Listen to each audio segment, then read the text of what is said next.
Hormis dans le film choral de Maïwenn Le bal des actrices, Jeanne Balibar et Julie Depardieu n'ont jamais partagé l'écran. Il faut dire que les deux comédiennes aux carrières respectives mais diamétralement opposées n'ont pas l'air de faire les mêmes choix. Plutôt fan de drame et d'histoire vraie, Jeanne Balibar, qui sera notamment dans le téléfilm Diane de Poitiers sur France 2 ce lundi, est une actrice puissante et grave, qui s'essaie assez rarement à la comédie.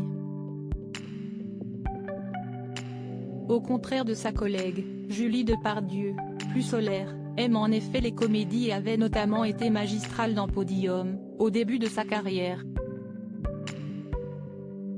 Cependant, les deux femmes ont un point commun, que certains de leurs fans ont eux-mêmes oublié, un amoureux très célèbre qui a partagé leur vie. Et avec qui l'une des deux a même eu 2 enfants. Un acteur, césarisé pour son rôle dans Le Grand Bain, dans lequel joue d'ailleurs Mathieu Amalric, un autre ex de Jeanne Balibar, mais également chanteur et auteur d'airs totalement barrés. En un mot, le génial et poétique Philippe Catherine. À la fin des années 2000, le chanteur, déjà papa d'une petite Edith, vient de divorcer d'une autre actrice, Elena Nogueira, et rencontre Jeanne Balibar, qui vient quant à elle de quitter le père de ses enfants, Mathieu Amalric. Une histoire d'amour discrète naît alors pendant quelques mois entre les deux amants, qui enregistreront même un duo ensemble avant de se séparer en bons termes. L'actrice retrouvera plusieurs mois plus tard l'amour avec le metteur en scène allemand Frank Castorf, pendant que Philippe Catherine se mettait en couple avec la fille aînée de Gérard Depardieu.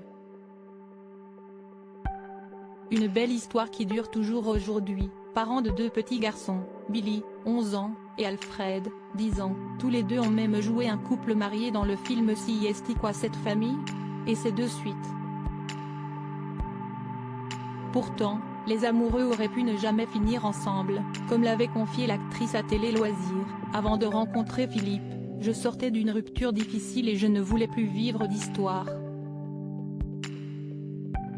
Mais si est toujours quand on n'y croit plus que ça arrive, avait-elle raconté, expliquant que son divorce difficile lui avait fait beaucoup de mal et surtout d'une perte tragique. Il était en couple et moi je n'étais pas prête, je venais de perdre mon frère. Il a fallu attendre 2010 pour que cela se concrétise. Notre amour est mystérieux. Jamais je n'aurais pensé que cela me tomberait dessus. D'ailleurs, je ne voulais pas d'enfant, l'idée me faisait peur.